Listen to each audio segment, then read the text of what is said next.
Yeah. I'm so happy to be back tonight. We have a very special guest tonight, Evan Ginzburg. Thank you so much. I said it kind of right? Yeah, you got it. This man, I mean, you've done everything, so I don't even know how. How can I introduce you? You're a host, and you're a radio host, you're a producer, right? Yes. A publicist. I mean, I can keep going on and on and on. If I just keep Google your name and see all that work. Thank you. It's like, where do we begin? Where do we start? Because it's a lot. Well, I think people know me the most from radio. I've done radio for over 23 years. I was on WBAI FM 99.5, 50,000 watts, Pacifica for 16 years with the late, great Fred Giabold, who was a beloved figure in this city. And after Fred passed, a little while later, I started my own show called Legends Radio, which is net radio.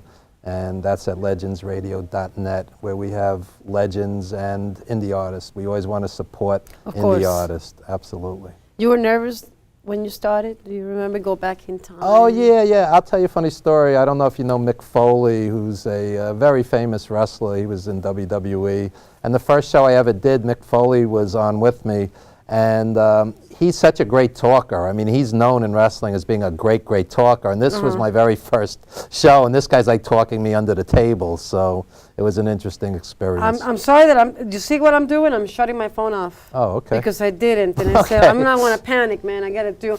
No, you got all these great experiences going on. You've been around for so many years. And I'm 103. Well, number one, you're very talented. You're very smooth. I was watching you. Like, it's not that my opinion matters, but let me tell you, you're very relaxed. I appreciate it.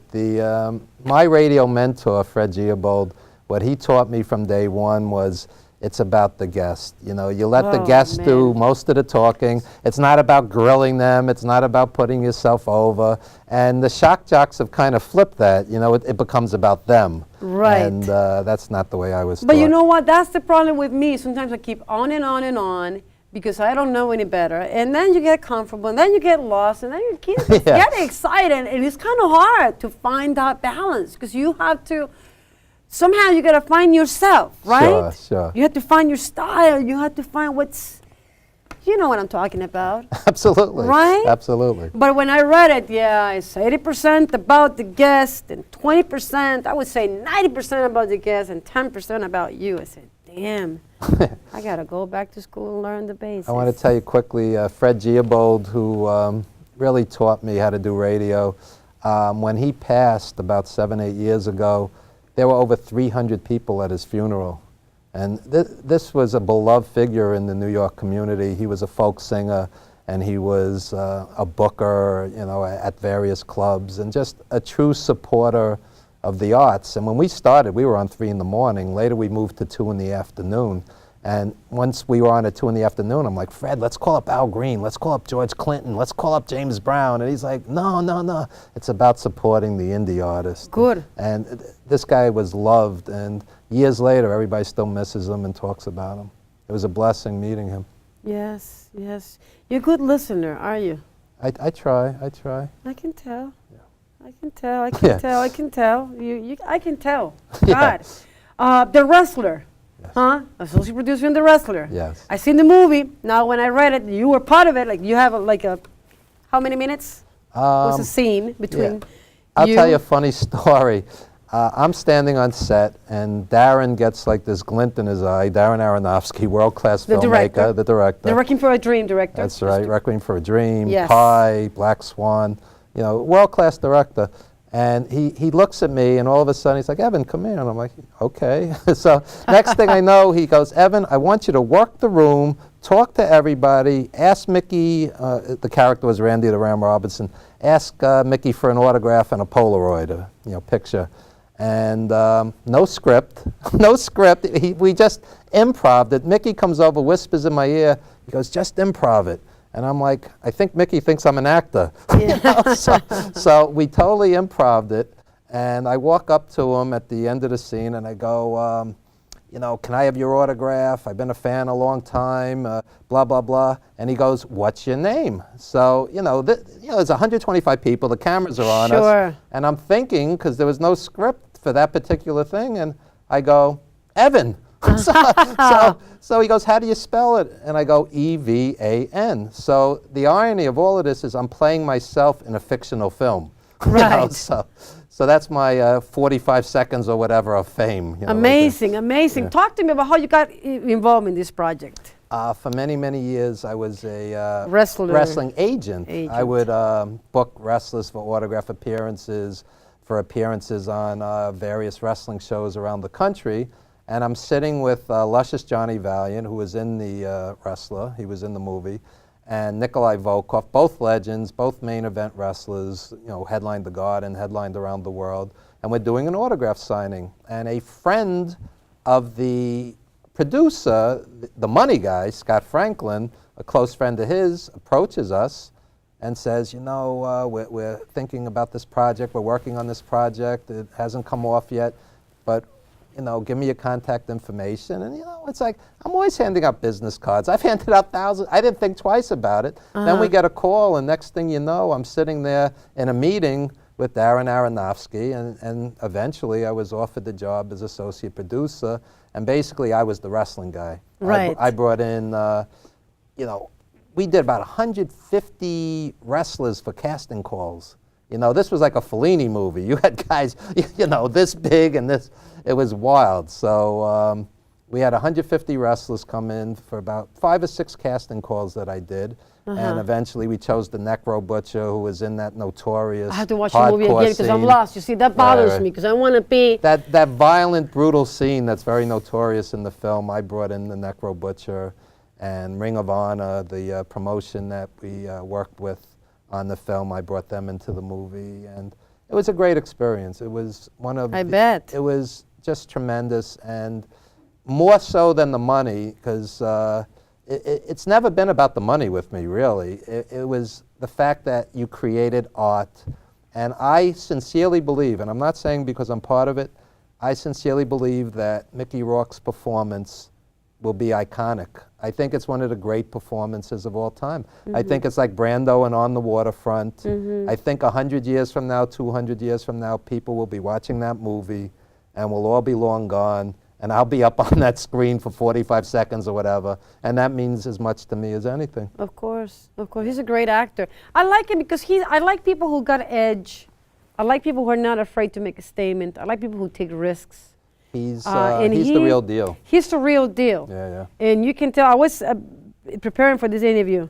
I was trying to prepare as much as I can. And you kind of feel like, oh, God, I'm not even ready for this. I'm not even quite ready. Not enough time to get ready. But it was very interesting when I was listening to, he was saying, like in a press conference, that he was not much into, because he was a fighter. I know because my husband is a former fighter. He was a boxer. He's exactly. He was a boxer and he loved boxing.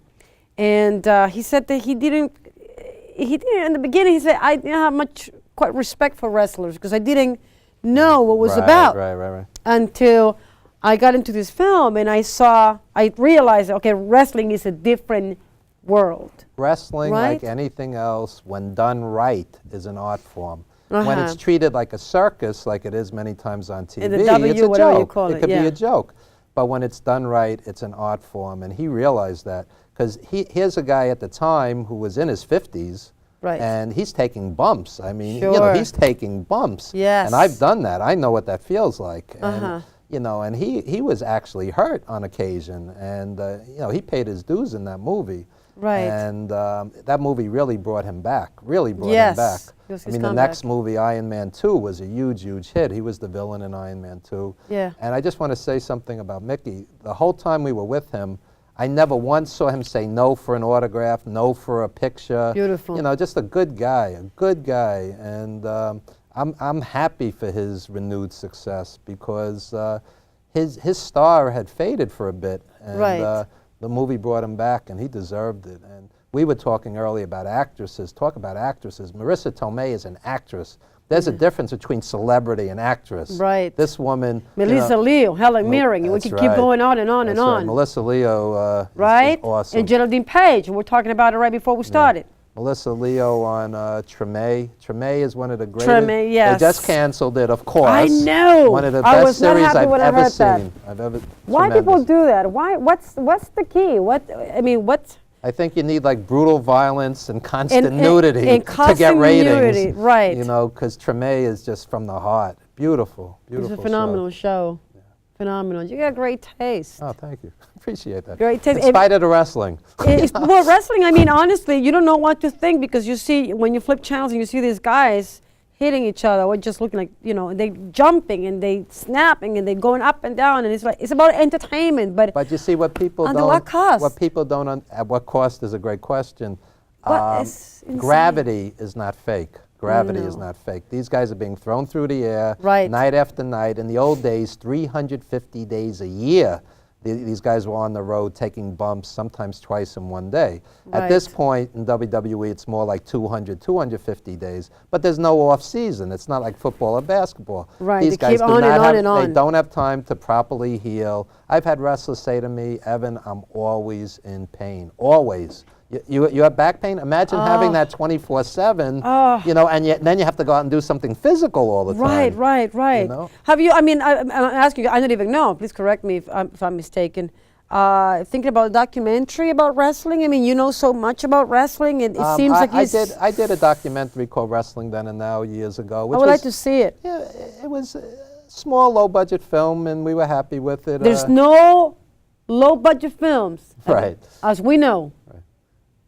Yeah, it's we've seen $100 million films that are garbage. They're and, garbage. And we've seen $10,000 films that are art. They're art. Absolutely. So we're clear about that. But I'm just putting an asterisk because it's not the wrestler. It's Right. it's a good film, but it's not the wrestler. Right, You know, right. you set the bar very high with Darren Aronofsky. What a great experience for you, Yeah, honestly. it really was, and you know, the irony to act with an Academy Award nominee, and I'm not an actor per se. Subsequently, I've done acting. I've acted in several indie films because people saw me in it, but you know, I don't really see myself as an actor. I'm more on the production end. Well, I do. You never know. You're an entertainer. What you Thank do you. is Thank you. entertaining. You're talented. You're gifted. You're smooth.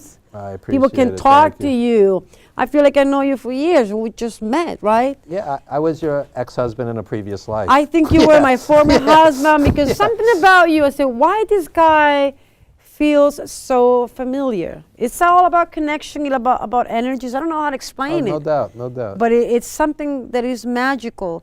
And Thank you. I have to say that, yeah, Mickey Rourke, I like his vision. I like his edge. I like his eyes. I love his talent. And like I said, he's not going to kiss your butt.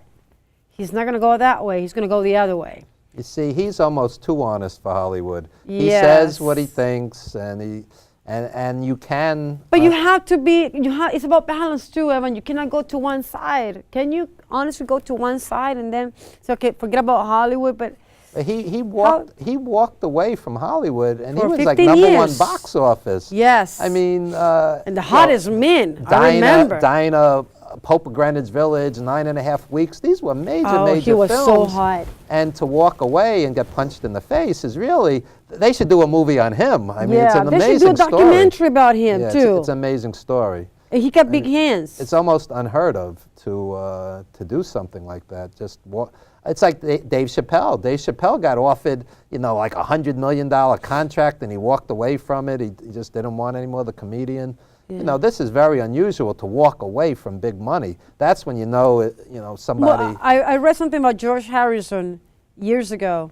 That I think I read it. In Rolling Stone magazine. That he said that it was in the 70s. I think he wanted to just put the music on hold. Yeah, wanted he to was go to very much India. into meditation. Yeah, And, said I'm yeah. putting everything on hold. Yeah. And he wasn't the Beatles, the biggest Right. man ever, right? But George And he said- Harrison also had a lot of money. He had the luxury of doing it. Of you know? course, of but course, of still, course. it's very hard to walk away. Yeah. Boxes, you know, you're talking Mickey was a boxer. Yes. These guys always stay too long. Right. Muhammad Ali. Right. And, they always stay It's a several travesty. fights too long. And you're lucky if you can find somebody who really cares about you, like a great acting coach, Yeah. which I have one now. She's the greatest, okay? Elizabeth Kemp. I'm always Elizabeth There you Kemp. go. You want to have great father figures, mother figures, acting coaches, promoters, trainers. You want to have people who care about you, Evan. I'm going to flip this on you. Give out her website.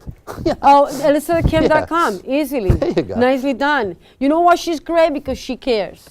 You know why she's great? Because she goes deep.